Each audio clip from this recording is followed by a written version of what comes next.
অবশেষে গ্রেফতার হলেন নির্মল ঘোষ। ওড়িশা থেকে ধৃত পানিহাটির প্রাক্তন তৃণমূল বিধায়ক। আরজিকর কাণ্ডে সম্প্রতি নাম জড়ায় নির্মল ঘোষের। আরজিকর কাণ্ডে নির্যাতিতার বাবার এফআইআর, আর সেখানে এবার নির্মল ঘোষ গ্রেফতার। আরজিকর কাণ্ডের পর দ্রুত দেহ সৎকার করে প্রমাণ লোপাটের অভিযোগ ওঠে এই প্রাক্তন বিধায়কের বিরুদ্ধে, আর তারপরেই নির্মল ঘোষকে ইতিমধ্যে গ্রেফতার করা হয়েছে ওড়িশা থেকে। এ খবরই কিন্তু উঠে আসছে। আবারও জানিয়ে রাখি, আরজিকর মামলায় গ্রেফতার নির্মল ঘোষ। নতুন এফআইআর দায়ের হতেই ওড়িশায় গা ঢাকা দিয়েছিলেন প্রাক্তন তৃণমূল বিধায়ক। সোমবার খড়দহ থানায় নির্মল সহ 3 জনের বিরুদ্ধে এফআইআর করেন আরজিকর মৃত চিকিৎসক, তার সেই ছাত্রী, তার বাবা। আর এরপরই কিন্তু সেই এফআইআর এর ভিত্তিতে নির্মলকে গ্রেফতার করা হয়েছে বলে পুলিশ সূত্রে খবর। ওড়িশা থেকে গ্রেফতার করা হলো পানিহাটির প্রাক্তন তৃণমূল বিধায়ক নির্মল ঘোষকে। পুলিশ সূত্রে খবর, নতুন করে এফআইআর দায়ের, আর তারপরেই ওড়িশায় গা ঢাকা দিয়েছিলেন নির্মল।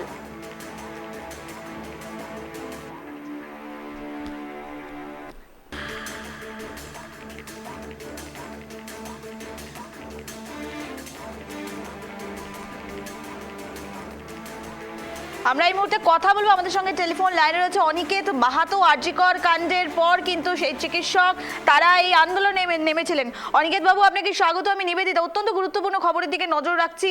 এবার অবশেষে গ্রেফতার হলেন তৃণমূল প্রাক্তন বিধায়ক নির্মল ঘোষ। পুরো বিষয়টি কিভাবে দেখছেন আপনারা? আমি যতদূর অবধি এখনো জানতে পেরেছি, এই অ্যারেস্ট পুলিশের পক্ষ থেকে করা হয়েছে, সিবিআই এর পক্ষ থেকে নয়। তো যে কথাটা, দুটো বিষয় বলার, নিশ্চয়ই মানে তদন্তের ক্ষেত্রে এটা একটা অগ্রগতির জায়গা, কিন্তু খুবই ছোট অগ্রগতির জায়গা। কিন্তু আমি মনে করি সেটা হচ্ছে যে দুটো কথা বলার, যে কেন তিনি কার অঙ্গুলি হেলনে তিনি এই ধরনের কাজ করলেন, তাড়াহুড়ো করে বডিটা পুড়িয়ে দেওয়ার চেষ্টা করলেন। যে অভিযোগ পুলিশ আসছে, তাহলে এই অভিযোগের পিছনে উদ্দেশ্য কি, কারণ কি? আমরা যদি দেখি 9 আগস্টের ওই সময়টা, তাহলে ওই সময় ওখানে তৎকালীন CP, additional CP, DC north থেকে শুরু করে স্বাস্থ্য ভবনের উচ্চপদস্থ কর্তা ব্যক্তিরা, মেডিকেল কাউন্সিলের কর্তা ব্যক্তিরা সবাই উপস্থিত ছিলেন। তাহলে কি এবং কার নির্দেশে তিনি এই ধরনের কাজ করলেন, এই সত্য সামনে আসা উচিত। এই থ্রু দিয়ে 9 আগস্ট যে ঘটনা ঘটেছিল তার সত্য সামনে আসা উচিত। একাধিক ব্যক্তি এই ঘটনায় জড়িত, তাদের গ্রেফতার হওয়ার প্রয়োজন। এভিডেন্স টেম্পার এবং ইনভেস্টিগেশন আসার যদি হয়ে থাকে, তারও সেই সত্য সামনে আসা প্রয়োজন। আরেকটি বিষয় আপনার থেকে জানতে চাইবো, ঘটনার প্রায় 2 বছর পর নতুন করে এফআইআর, আর তারপরেই প্রাক্তন বিধায়ক, তাকে গ্রেফতার করা হচ্ছে। কোথাও না কোথাও গাফিলতি কোথায়, কি মনে করছেন? তাহলে সিবিআই যে অপদার্থতার পরিচয় দিয়েছে বিগত 2 বছর ধরে, তাহলে এখনো 2 বছর অতিবাহিত হওয়ার পরও সিবিআই এই জায়গায় পৌঁছাতে পারছিল না কেন? কি গাফিলতি ছিল? তাহলে এই গ্রেফতার কিছুদিন পর প্রহসনে পরিণত হবে না তো? এই প্রশ্ন থাকছে। তাহলে অভয়ার যন্ত্রণার জন্য যারা অভয়াকে সামনে নিয়ে লড়াই করেছিলেন, এখনো মনে করেন যারা বিচার হওয়া প্রয়োজন। সাম্প্রতিককালে 9 আগস্ট আপনারা দেখেছেন বিভিন্ন জায়গায় বিভিন্ন রকম ভাবে মানুষ আন্দোলনে নেমেছে। তাহলে তাদেরকে প্রহসনের জায়গাতে যেন পরিণত না করা হয়, সেই দিকেও প্রশাসনের নজর রাখা উচিত। প্রশাসনের কাছে আবেদন রাখবো, অতি দ্রুততার সাথে 9 এবং 14 আগস্টের যে ঘটনা, সেই সত্য ঘটনা উদ্ঘাটিত হোক, এবং এই গ্রেপ্তার যেন প্রহসনে না পরিণত হয়, 9 এবং 10-14 আগস্টের ঘটনার সত্য উদ্ঘাটিত করতে পারে, সেই দিকে তদন্ত ধাবিত হওয়া উচিত। 1 বছর 2 বছর অতিবাহিত হওয়ার পরেও সিবিআই এর মতন একটা দেশের সর্বোচ্চ তদন্তকারী সংস্থা সেই যে অপদার্থতার পরিচয় দিল তদন্তকে কেন্দ্র করে, তারও সুনির্দিষ্ট তদন্ত হওয়ার প্রয়োজন আছে বলে আমি মনে করি। বেশ, ধন্যবাদ অনিকেত বাবু। অর্থাৎ অত্যন্ত গুরুত্বপূর্ণ খবরের দিকে আমরা নজর রাখছি। অভয়া কাণ্ডে গ্রেফতার প্রাক্তন বিধায়ক নির্মল ঘোষ। ওড়িশা থেকে ধৃত পানিহাটির প্রাক্তন বিধায়ক। যেটি জানা যাচ্ছে, গ্রেফতার হলেন প্রাক্তন তৃণমূল বিধায়ক। অভয়া কাণ্ডে সম্প্রতি নাম জড়ায় নির্মল ঘোষের। গ্রেফতার নির্মল ঘোষ, অবশেষে তাকে গ্রেফতার করা হয় বলে জানা যাচ্ছে। অভয়ার দেহ তড়িঘড়ি সৎকারের অভিযোগ উঠে আসছে। অভয়ার স্মরণ অনুষ্ঠানে মুখ্যমন্ত্রী নির্দেশ দেন, আর তারপরেই পুলিশ কমিশনারকে তদন্তের নির্দেশ এবং তদন্ত নামে তারা, এবং দেহ তড়িঘড়ি কেন দাহ করা হয় এই প্রশ্ন কিন্তু বারবার উঠে আসছে। আর এই তদন্তের জেরেই এবার গ্রেফতার করা হলো নির্মল ঘোষকে।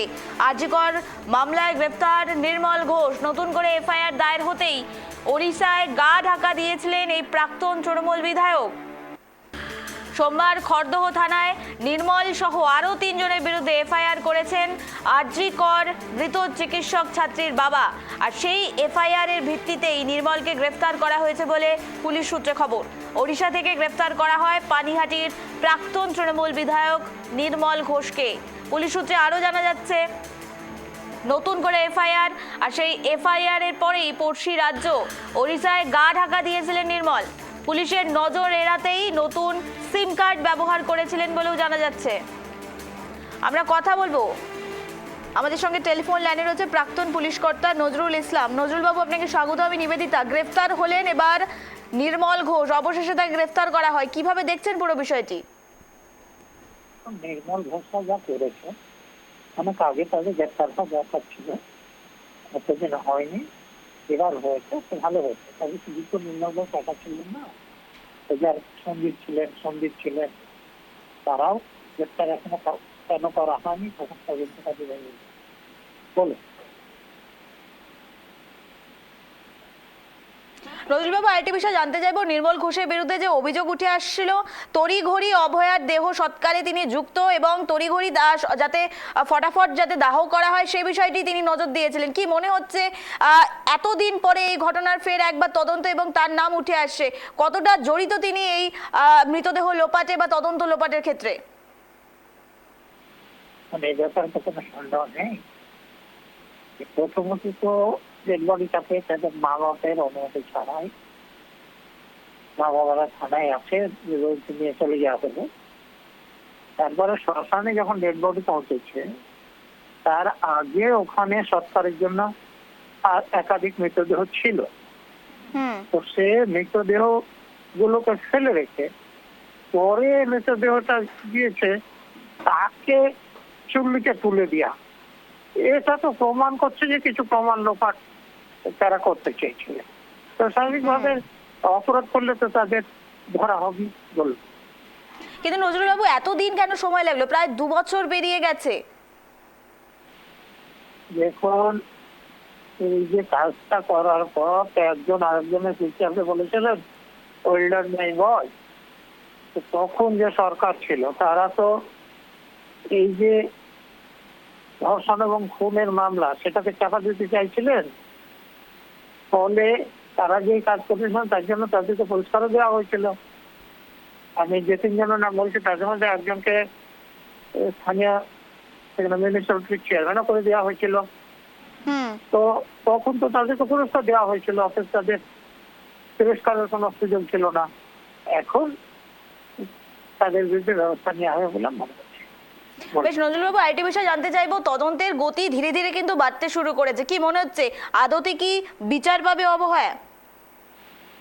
দেখুন, আমি এখনো বলছি এইরকম অপরাধ যারা করেছে তাদের বিচার হওয়া সম্ভব, কিন্তু অপরাধী যারা ধর্ষণ খুনে তাদের বিরুদ্ধে প্রমাণ জোগাড় করা এখন খুব শক্ত। বলুন। বেশ, ধন্যবাদ নজরুলবাবু। আমরা কথা বললাম প্রাক্তন পুলিশ কর্তা নজরুল ইসলামের সঙ্গে। তিনি যেমনটা বললেন যে অভিযুক্তদের নাম বিভিন্নভাবে উঠে আসছে, কিন্তু আদতে এখনো তথ্য কি মিলবে, প্রমাণ কি মিলবে, এই বিষয়টা কিন্তু বারবার প্রশ্ন জাগাতে শুরু করেছে। আপনাদের জানিয়ে রাখি, ইতিমধ্যেই গ্রেফতার হয়েছেন প্রাক্তন তৃণমূল বিধায়ক। অভয়া কাণ্ডে সম্প্রতি নাম জড়ায় নির্মল ঘোষের, আর তারপরেই কিন্তু তাকে গ্রেফতার করা হয়।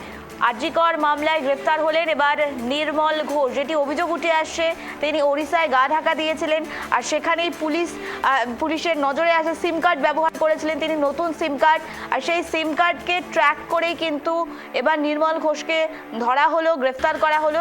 পুলিশ সূত্রে এমনটাই কিন্তু খবর উঠে আসছে। এবং এছাড়া গত মঙ্গলবার মোবাইল টাওয়ারের লোকেশন ধরেই নির্মলের গতিবিধি সম্পর্কে অবগত হয় পুলিশ। আর সে মতোই বৃহস্পতিবার সকাল 9টা নাগাদ পুরী লাগোয়া একটি হোটেল, সেখান থেকে পুলিশের হানা, আর তারপরে গ্রেফতার করা হয় নির্মল ঘোষকে। প্রাথমিকভাবে যেটি জানা যাচ্ছে, বৃহস্পতিবার নির্মল ওড়িশায় একটি আদালতে হাজিরা করানো হবে প্রথমে, এবং তারপরেই তাকে রিমান্ডে নেওয়া হবে, এমনই কিন্তু খবর জানা যাচ্ছে। আর এ নিয়ে কথা বলবো, আমাদের সঙ্গে টেলিফোন লাইনে রয়েছে রাজনৈতিক বিশ্লেষক ঝন্টু বড়াই। ঝন্টুবাবু, আপনাকে স্বাগত। আমি নিবেদিতা। অভয়াকাণ্ডে সম্প্রতি নাম জড়িয়েছিল নির্মল ঘোষের, এবং সেই রেশ কাটতে না কাটতে কিন্তু তাকে ইতিমধ্যে গ্রেফতার করা হয়েছে। কি মনে হচ্ছে, বিচার আদতে কি পাবে অভয়া? এই যে গুরুত্বপূর্ণ মামলা ঠিক কোন দিকে যাচ্ছে? দেখুন, এই যে কথাটা বললেন আপনি, বিচার কি অভয়া পাবে? বিচার পাওয়ার সাথে এই ধরনের যে অ্যারেস্ট, গ্রেফতারি, তার সম্পর্ক সবসময় থাকে না। আমি কেন বলছি, এবার একে একে আসি। যে দেখুন, অভয়া মামলায় এরা হচ্ছে নির্মল বাবু, মানে কিংবা ধরুন এরপরে আরো কিছু অ্যারেস্ট গুলো আমরা দেখতে পাবো হয়তো খুব শীঘ্রই। বিশেষ করে শ্মশান কাণ্ডের তো 3 জনের নাম অলরেডি উঠেছে এবং সেটা অ্যারেস্ট হবে। এদেরকে আপনি নেবেন, নিয়ে যদি প্রপার ইন্টারোগেশন না করা যায় তাহলে এদের অ্যারেস্ট করে খুব বেশি দিন কিন্তু আপনি নতুন আইনে আপনি রাখতে পারবেন না। আমি বোঝাতে পারলাম নিশ্চয়ই এটা। দ্বিতীয়, ধরুন আমি আপনাকে বলছি যে এই অ্যারেস্ট গুলো বর্তমান কেন হচ্ছে?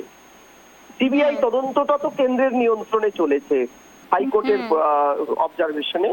তাহলে সিবিআই যখন বহুদিন আগে এই তদন্তভারটা নিয়েছিল, তখন কি কোনো বাধা ছিল নির্মল ঘোষকে অ্যারেস্ট করার ক্ষেত্রে? তখন কি কোনো বাধা ছিল বা কেউ না করেছিল? যে শ্মশানে তড়িহড়ি বডিটা পুড়িয়ে দেওয়া হয়েছিল কার নির্দেশে? অন্তত একবার নির্মল বাবুকে অ্যারেস্ট করে জানানো হোক, মুখোমুখি তদন্ত করা হোক, হয়নি তো। ফলে আজকে যদি ওই এফিসিয়েন্সি না দেখায়, তাদের মুখ্যমন্ত্রীকে বার্তা দেওয়ার পরে তদন্তকারী আধিকারিকরা তাকে অ্যারেস্ট করছে, অথচ প্রাইমা ফেসাইতে এত বড় একটা ভয়ানক ধর্ষণ ঘৃণ অপরাধ, তার সুলভ সন্ধানের জন্য আমি কোনোভাবেই কিন্তু কোনো তদন্তকারী আধিকারিককে দেখিনি স্বতঃপ্রণীতভাবে এদেরকে তোলা। কারণ মাথায় রাখতে হবে, এদের গ্রিন করিডোর করে একটা বডিকে এমার্জেন্সি নিয়ে যাওয়া, কতটা এমার্জেন্সি থাকলে গ্রিন করিডোর করা যায়, কতটা, কি কারণে এত তাড়াতাড়ি তৈরি করা হলো, কি জন্য আমাদের ভারতবর্ষের আইন, পশ্চিমবঙ্গের আইনে হিন্দু মতে দাহ করার জন্য শ্মশানে বডি নিয়ে গেলে প্রথম কাজটা করতে হয় কি? প্রথম কাজটা করতে আত্মীয় সই লাগে ওখানটা, ওই একটা ফর্ম থাকে কনসার্নিং, কারণ ওই সইটার ভিত্তিতে সম্মত হলে শ্মশান কর্তৃপক্ষ বডিটা পোড়ায় এবং পরবর্তীকালে যে একটা ফর্ম দেওয়া হয়, যেই ফর্মের ভিত্তিতে কিন্তু ওই যার বডি তার পরিবার ডেথ সার্টিফিকেটটা ইস্যু করে কর্পোরেশন, মিউনিসিপ্যালিটি কিংবা পঞ্চায়েত থেকে। এটা প্রসিডিওর। তাহলে প্রশ্ন হলো, কেন সঞ্জীব মুখোপাধ্যায় সম্ভবত তার প্রতিবেশী হিসেবে তার বাবা মার কনসার্ন ছাড়া সই করে বডিটা পুড়িয়ে দিল কার নির্দেশে? এটা তো সুপ্রিম এই সিবিআই তদন্তকারীরা আগেই অ্যারেস্ট করতে পারতো। অ্যারেস্ট কি করতে পারতো না? সংশ্লিষ্ট সেই নার্স, যেই নার্স হাসপাতালে বারবার করে এখানে সেখানে ফোন করে জানিয়েছিল, প্রভাবিত করেছিল অভয়া আত্মহত্যা করেছে। তারপরে অভয়া তার 3 ঘন্টা পরে বাবা মাকে জানিয়েছে অভয়ার অসুস্থ, প্রথমে অসুস্থ তারপরে আত্মহত্যা করেছে। এটা কার নির্দেশে করেছে? এইগুলো নিয়ে যদি সিবিআই মুখোমুখি আগেই বসতো, তাহলে এই সমস্যাটা এতদূর গড়াতোই না। এতদিনে মেয়েটির ন্যায় পেয়ে যেত, পরিবারটা ন্যায় পেত। আজকে নির্মল বাবু অ্যারেস্ট হয়েছেন, খুব ভালো খবর। কিন্তু নির্মল বাবুকে অ্যারেস্ট করে আপনি জেলে বসিয়ে রাখলেন, জেলের জনগণের ট্যাক্সের টাকায় রুটি খাওয়ালেন, ভালো মন্দ খাওয়ালেন, 2 দিন পরে উনি বেরিয়ে আসলো, তাতে তো লাভ হবে না। অ্যারেস্ট হওয়ার পরে তাকে ইন্টারোগেশন করা, বুঝতে পারছেন? নির্মল ঘোষের মতন লোক মুখ খুলবে, এটা অ্যারেস্ট হওয়ার পরে পরেই কারো নাম বলে দেবে, কোনো এক আভাস ব্যানার্জির নাম বলে দেবে, কোনো এক লোকের নাম বলে দেবে, আমরা এটা ভাবছি কি করে? এরা পাকা খেলোয়াড়। এবং আমাদের কাছে তো অন্তত এই সম্বন্ধীয় একাধিক জিনিস ও এভিডেন্স আছে যে সিবিআই দিনের পর দিন অ্যারেস্ট করে রেখে চার্জশিট দিতে পারেনি, প্রপার ইনভেস্টিগেশন হয়নি, ডাইরাং গাডাং করতে করতে বেরিয়ে চলে গেছে। যেমন পার্থ চ্যাটার্জি, যেমন আরো একাধিক উদাহরণ, কুন্তল ঘোষ, এরা কেউই জেলে থাকেনি, কালীঘাটের কাকু। ফলে আমার প্রশ্নটা ওই জায়গাটা দাঁড়িয়ে যে আপনি অ্যারেস্ট করেছেন নির্মল ঘোষকে, আমি বিশ্বাস করি ওই 3 জন শ্মশান কাণ্ডের সাথে যুক্ত, তারা 3 জনই মূল মাথাদের সাথে যুক্ত। তা না হলে এত সক্রিয়তায় 2-3টে বডি ফেলে রাখার পরেও মানে তড়িহড়ি বডিটা পুড়িয়ে দিল।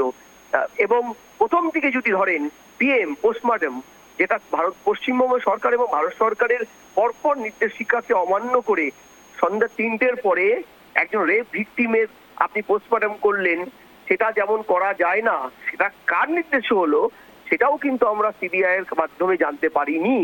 তাহলে রাজ্যের মুখ্যমন্ত্রী প্রত্যেকটা কর্নারে সিবিআই কে ইনস্ট্রাকশন দেবেন, আপনারা শ্মশান কাণ্ডে ওকে অ্যারেস্ট করুন, আপনারা অমুক জায়গায় যারা পিএম করেছিল বেআইনি ভাবে তাকে অ্যারেস্ট করুন, তালা থানার ওসি কি কাণ্ড করেছিল, ঝাবাবু কি করেছিলেন তালা থানার, কেন রাত্রিবেলা 11:30টার পরে আপনি এফআইআর করতে হলো, জায়গাটা ফাঁকা রাখা ছিল কেন, কার নির্দেশে, এই সব অনেকগুলো দিক তদন্তকারী আধিকারিকরা।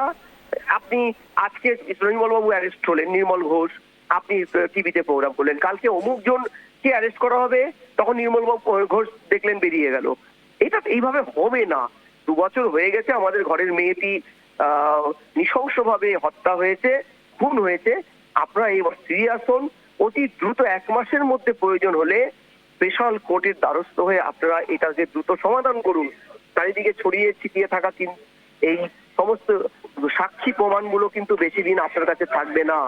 এরা মাথায় রাখতে হবে, যদি এই চক্র এই খুনের সাথে আরো বড় মাথা যুক্ত থাকে তাহলে এরাও কিন্তু খুব একটা বেশি দিন স্বাচ্ছন্দ্যের সাথে থাকবে না। এই সাক্ষ্য প্রমাণদেরকে কিন্তু লোপাট করার চেষ্টা হবে, খুন করার চেষ্টা হবে।